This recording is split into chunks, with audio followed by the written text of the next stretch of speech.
Hello' students, যিহেতু ইতিমধ্যে তোমালোকৰ মেট্ৰিকৰ পৰীক্ষা সমাপ্ত হৈছে, এতিয়া তোমালোকৰ বহীকেইটা চেকিং হৈ আছে, ৰিজাল্ট অতি সোনকালে দি দিব। তো চেনেলটো ছাবস্ক্ৰাইব কৰি থোৱা যাতে ৰিজাল্টৰ খবৰ এইটো চেনেলৰ জৰিয়তে অতি সোনকালে পাই যোৱা। তো ছাত্ৰ ছাত্ৰীসকল, আজিৰ ভিডিঅ'টোৰ মূল টপিকছটো হ'ল যে তোমালোকৰ মেট্ৰিক পৰীক্ষাৰ ইংৰাজী আৰু সমাজ বিজ্ঞানত গ্ৰেছ নম্বৰ নে এক্সট্ৰা নম্বৰ দিব। যিহেতু মেট্ৰিকৰ গোটেইকেইটা প্ৰশ্ন কাকতৰ ভিতৰত ইংৰাজী আৰু সমাজ বিজ্ঞানৰ প্ৰশ্ন কাকত বহুত টান আহিছে, তো ইংৰাজী আৰু সমাজ বিজ্ঞানত লাখ লাখ ছাত্ৰ ছাত্ৰী কিন্তু ফেল কৰাৰ চান্স আছে। যিহেতু মেট্ৰিকৰ ইংৰাজী আৰু সমাজ বিজ্ঞানৰ পৰীক্ষা বহুত ছাত্ৰ ছাত্ৰীৰ বেয়া হৈছে, তো ছাত্ৰ ছাত্ৰীসকলে জানিব বিচাৰিছে যে ইংৰাজী আৰু সমাজ বিজ্ঞানত গ্ৰেছ নম্বৰ বা এক্সট্ৰা নম্বৰ দিব নেকি। তো ছাত্ৰ ছাত্ৰীসকল, এটা কথা তোমালোকে ভালদৰে বুজি লোৱা যে গ্ৰেছ নম্বৰ আৰু এক্সট্ৰা নম্বৰ মানেনো কি, আৰু এই গ্ৰেছ নম্বৰ আৰু এক্সট্ৰা নম্বৰ কোন সকলক দিয়ে। সমাজ বিজ্ঞানত এক্সট্ৰা নম্বৰ দিবনে নাই অলপ পিছত জনাইছো, কিন্তু ইয়াৰ আগতে তোমালোকে এটা কথা ভালদৰে জানি লোৱা যে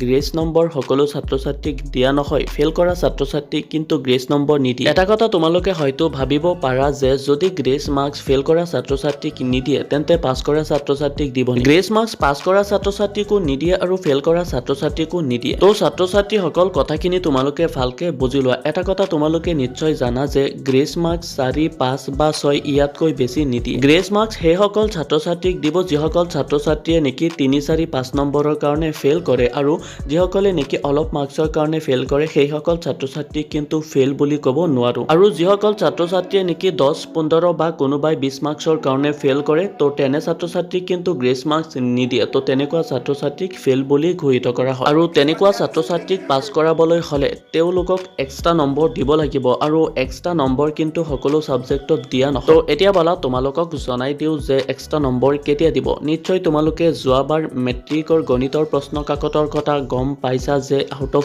চেলেবাছৰ বাহিৰৰ পৰা প্ৰশ্ন আহিছিল, তো ছাত্ৰ ছাত্ৰীসকলৰ মাজত প্ৰতিক্ৰিয়া সৃষ্টি হৈছিল। যোৱাবাৰ যিহেতু মেথছত চেলেবাছৰ বাহিৰৰ পৰা প্ৰশ্ন আহিছিলে, তো ছাত্ৰ ছাত্ৰীসকলক এক্সট্ৰা নম্বৰ দি পেলাই পাছ কৰাই দিয়া হৈছিল। তো ছাত্ৰ ছাত্ৰীসকল, নিশ্চয় তোমালোকে গম পাইছা যে গ্ৰেছ নম্বৰ কোনসকল ছাত্ৰ ছাত্ৰীয়ে লাভ কৰিব আৰু কেতিয়া এক্সট্ৰা নম্বৰ দিয়া হয়। এতিয়া তোমালোকৰ মনত প্ৰশ্ন হ'ব পাৰে যে তোমালোকৰ সমাজ বিজ্ঞানত এক্সট্ৰা নম্বৰ দিব নে নাই, যিহেতু সমাজ বিজ্ঞানৰ যিবিলাক কুৱেশ্যন আহিছে সেইবিলাক আউট অফ চেলেবাছ বুলি ক'ব পাৰি। মুখ্যমন্ত্ৰী হিমন্ত বিশ্ব শৰ্মাই তোমালোকৰ সমাজ বিজ্ঞানৰ প্ৰশ্ন কাকত সন্দৰ্ভত মন্তব্য কৰিছে যে কুৱেশ্যন যিবিলাক আহিছে সেইবিলাক তোমালোকে বুজিব পৰাকৈ আহিছে, সেইকাৰণে তোমালোকৰ সমাজ বিজ্ঞানত এক্সট্ৰা নম্বৰ দিয়া নহয়। শিক্ষামন্ত্ৰী ৰণোজ পেগুৱে কোৱা অনুসৰি যদি তোমালোকক সমাজ বিজ্ঞানত এক্সট্ৰা নম্বৰ দিয়া নহয়, তেন্তে কিন্তু বহুত ছাত্ৰ ছাত্ৰীয়ে ফেল কৰিব। যদি কোনোবাই সমাজ বিজ্ঞানত 15 আৰু 20 মাৰ্কছৰ কাৰণে ফেল কৰে, তেন্তে তেনেকুৱা ছাত্ৰ ছাত্ৰী কিন্তু গ্ৰেছ মাৰ্কছ দিলেও পাছ নকৰে। আৰু যিসকলে নেকি অলপ জানি বুজি বনাই লিখি থৈ আহিছে, তো তেনেকুৱা ছাত্ৰ ছাত্ৰীয়ে কিন্তু গ্ৰেছ মাৰ্কছ পাই পেলাই পাছ কৰাৰ বহুত চান্স আছে। তো সেইকাৰণে মই কৈছো যে এইবাৰ মেট্ৰিকত